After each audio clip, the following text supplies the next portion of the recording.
नमस्ते जी। नमस्ते नमस्ते आइए। नमस्ते जी। टाइम हो रहा है, वो आए नहीं। हाँ सब ठीक है।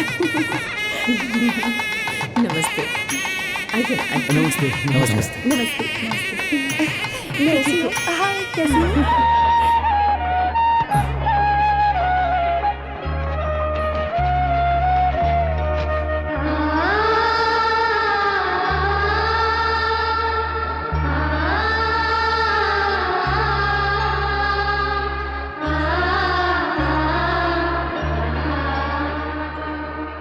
क्या हुआ, ऐसे क्यों देख रही हैं? मैंने बताया था ना वो लड़की माधवी वही है।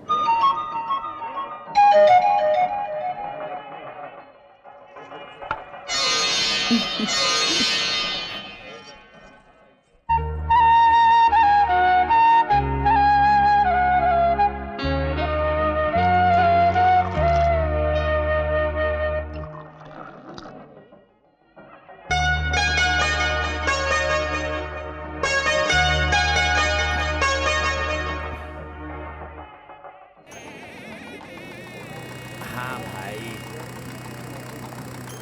उन्हें बुलाया था, अभी तक आए नहीं, जल्दी आने वाले हैं। अरे वो सामान वहाँ उठा के रखवा दो ना, वरना बाद में दिक्कत हो जाएगी। कितनी गर्मी है।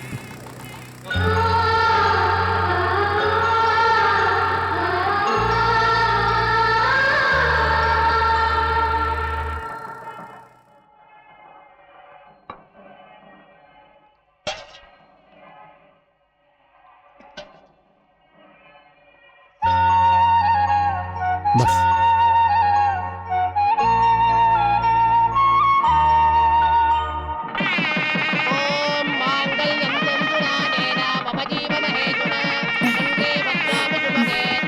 डिनर की व्यवस्था कैटरिंग वाले देख रहे हैं ना? हाँ भैया, खाने की पूरी व्यवस्था बड़े वही भैया, कर रहे हैं।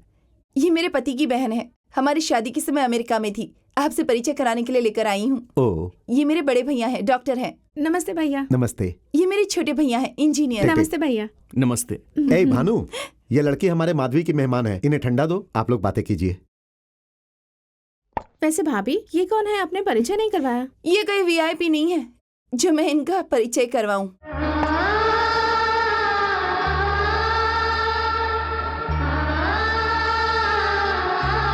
सुनिए, आपसे ही कह रही हूँ, 1 मिनट रुकिए। दुर्गा, वाणी, सर यहाँ आओ तो। कम ऑन, ऐसे क्या हुआ सपना? तुमसे कहा था ना, एक वीआईपी से इंट्रोड्यूस करवाऊंगी तुम्हें।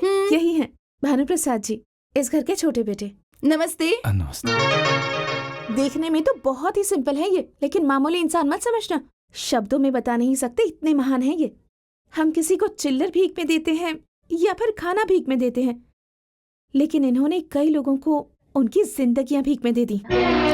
इनकी दी हुई भीख से जीने वाले कुछ लोग उस एहसान को भूल गए हैं, पर ये उसके बारे में बिल्कुल भी परवाह नहीं करते। इतने महान हैं ये।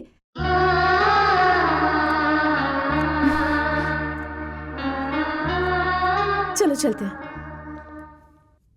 क्या हुआ? तुम लोगों के बीच यहाँ क्या बातचीत चल रही थी? उस लड़की को बहुत घमंड है। भानु को मैंने इंट्रोड्यूस नहीं करवाया, इसलिए जो चाहा बोल गई। कलेक्टर की पढ़ाई जो कर रही है, इसलिए घमंड तो होगा ही ना।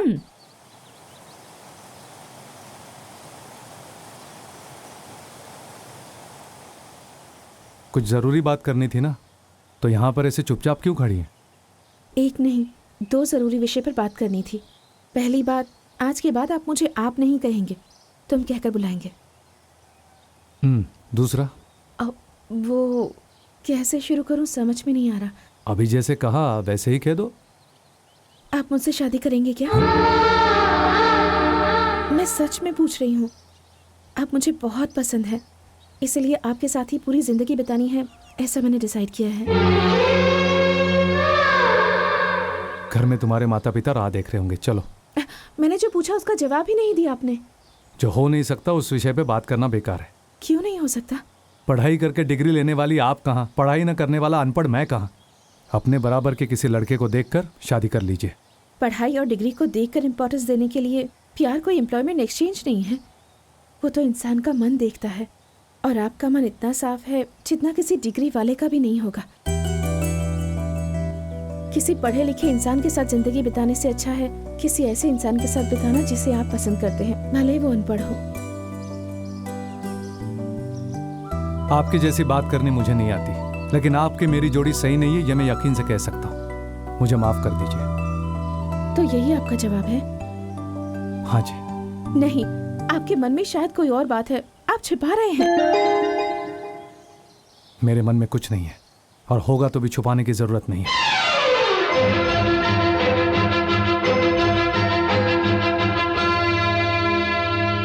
मैं आप पर दया करके आपसे प्यार नहीं कर रही हूँ।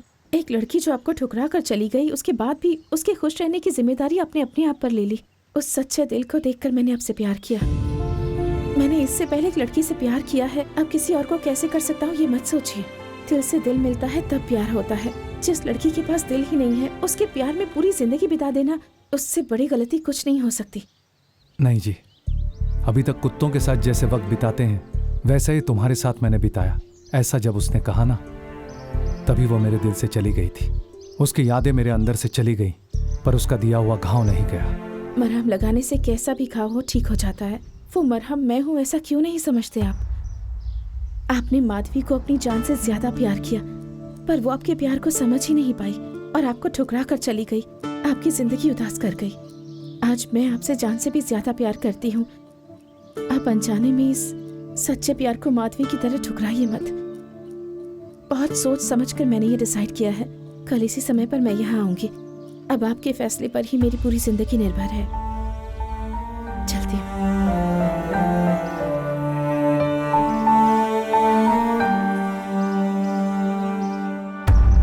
माधवी ने जो गलती की वो आप मत कीजिए। भानु प्रसाद जी, घर के सबसे छोटे बेटे।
हाँ बेटी बेटी क्या बात है? टिकट्स के लिए कह दिया। हाँ कह दिया बेटी, वो बतख वाले को कह दिया। पर क्या फायदा, उसके जैसा कामचोर पूरे इंडिया में ढूंढने पर नहीं मिलेगा। उस पर भरोसा कर लिया मैंने, बस। नमस्ते भाई साहब। नमस्ते। तू है क्या? तू सच में 100 साल जिएगा अब भी। हमारा टेम्पल स्टेप्स अच्छा लड़का है, उसकी शादी की जिम्मेदारी मेरी ही है। उसे कह रहा था तुमने एंटर कर लिया। वो क्या है कि गू पे गुहा। गू पे गुहा? ये क्या है भाई? गांव में शादी की जिम्मेदारी कुत्ते को। मैंने सब सुन लिया है। ये लो टिकट। Thanks uncle. यस। आप भी हमारे साथ आ रहे हैं ना? नहीं बेटी, आप ट्रेन में जाओ, मैं कार में आऊंगा।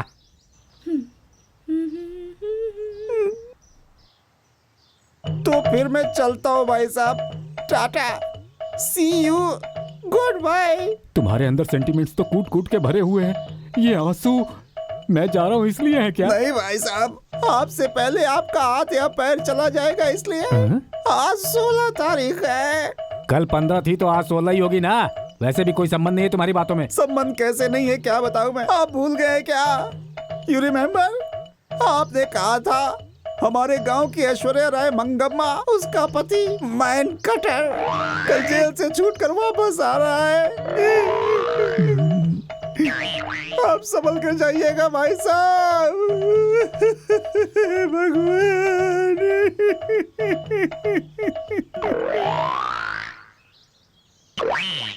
अगर अंकल भी साथ आते तो हाँ अच्छा हाँ, होता मैं ना? भी तो वही कह रही थी। अरे वाह, गांव में विदेशी कार। डैडी मैंने खरीदने के लिए कहा था ना, बेंज कार, यही है वो मॉडल। गुड, अच्छा है। सुनिए, ट्रेन आ गई, जल्दी आइए। हाँ आ रहा हूँ, कम ऑन। नमस्कार मालिक। हाँ, वो कार के बारे में कुछ बात कर रहे थे ना? कार बेचेंगे क्या, ऐसा पूछ रहे थे।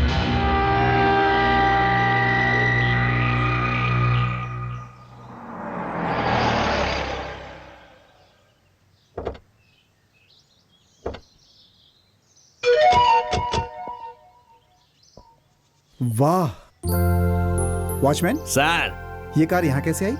एक आदमी आया था, कार की चाबी और ये चिट्ठी देकर गया है। हमारे गांव के दामाद को हमारी तरफ से एक छोटा सा शादी का तोहफा, आपका लिंगराज सिंहराज। मैं क्या कोई पागल हूँ जो ऐसे ही 20 लाख की गाड़ी तोहफे में दे दूंगा? हाँ, सेंट यहाँ वहां मार के सीधे सेंटर में मारूंगा। मैं कुछ समझा नहीं। उस जज के पास करोड़ों की जायदाद है। वह हरिश्चंद्र प्रसाद को बहुत ही महान इंसान समझता है, इसीलिए उसका समधी बन गया। अब मुझे भी बहुत महान इंसान समझ रहा होगा, मैं भी उसका संबंधी बनूंगा। उससे हमें क्या फायदा होगा? अरे रे रे रे रे रे, मेरे कंप्यूटर ब्रेन को तू समझता क्यों नहीं? हाँ, जब दामाद के परिवार वाले हल्ला करते हैं तो लड़की का पूरा परिवार हिल जाता है। तुम उस जज की बेटी का पति बनोगे और उसे नचाओगे, तो वो हरिश्चंद्र प्रसाद की बेटी को नचाएगा। रिमोट अपने हाथों में होगा और बॉम्ब हरिश्चंद्र प्रसाद के सीने में। कैसा है मेरा सेंट को सेंटर में मारना? देखो तो, शादी के सपने देखना शुरू कर दिया। हाँ, जाके सेंट लगा के सो जा। सेंट महकेगा तो सपना आएगा। हाँ, और मैं जज की बेटी के साथ तेरा रिश्ता तय करके आता हूं। अब आप लोग इतना क्या सोच रहे हैं? अजी सोच नहीं रहा हूँ। लड़की आईएएस पढ़ने की सोच रही है, एंट्रेंस का एग्जाम भी दे चुकी है। जब तक कलेक्टर नहीं बन जाएगी शादी नहीं करूंगी, ऐसा उसने कहा है। इसीलिए अरे कलेक्टर की पढ़ाई घर संसार बसाने के बीच में कैसे आएगा? आराम से पढ़ने को कहिए, मेरा बेटा उसे पढ़ाएगा। आपकी बेटी कलेक्टर बनेगी तो हमारे लिए भी गौरव की बात होगी ना। इतना क्या सोच रहे हैं जी, अच्छा ही तो है। बात वो नहीं है बेटी। चुपचाप हाँ कर दीजिए। आपसे संबंध बनाना हमें अच्छा लगेगा। ये हुई ना बात। किससे पूछकर आपने रिश्ता तय किया? ये फैसला मेरा नहीं है बेटी, तुम्हारी माँ का है। मैंने यहाँ कहा है, क्या करोगी अब? तो फिर आप ही जाकर शादी कर लीजिए। मैंने हरिश्चंद्र प्रसाद जी के बेटे भानु प्रसाद से प्यार किया है और उसी से शादी करूंगी। भानु प्रसाद से? उससे शादी करके कैसे खुश रहोगी तुम? इससे अच्छा होगा शादी वादी मत करो और जिंदगी भर कुंवारी ही बैठी रहो। अरे उसका बाप दूसरों के सामने उसे अपना बेटा नहीं कहता, उससे क्या शादी करोगी तुम? जीसस को भी सभी ने नकारा था और अभी सब उन्हें भगवान के रूप में पूछते हैं। बिल्कुल उसी तरह एक दिन भानु प्रसाद की सच्चाई सबके सामने आएगी, तब सबको पता चलेगा कि वो कितने महान हैं। वंडरफुल वंडरफुल, क्या आर्ग्यूमेंट है। चुप रहिए आप। ठीक है। देखो सपना, तुम चाहे कैसी भी बातें कर लो, मेरा फैसला बिल्कुल भी बदलने वाला नहीं है, ये बात समझ लो। मेरी ही पसंद के लड़के से 15 तारीख को तुम्हारी शादी होगी। तो फिर अब मेरा फैसला भी सुन लीजिए। आपके तय किए हुए दिन ही मैं भानु प्रसाद से अपने गले में मंगलसूत्र बंधवाऊंगी। कोई रोक सकता है तो रोक कर दिखाए।